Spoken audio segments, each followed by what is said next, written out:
Espiritu Santo na. Ng Biyernes Santo. Ako. 10-10. Ayan yung mga. Abuti ka na ng oras.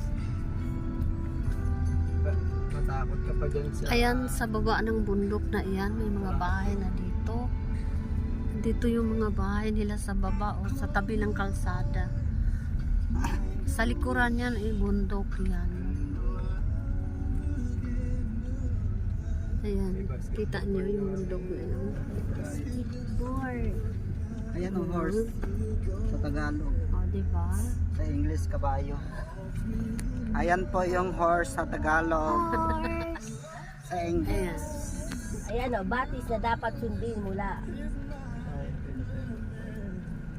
Makakagpasok ka pa ba? Sige, baba na kayo. Magdito na lang magpapag. Baba na tayo, tara. Teka, ang mga lalagyan mo. Bakla yung mga lalagyan. Cheska ha, tumingin sa daan ha. Baba ka.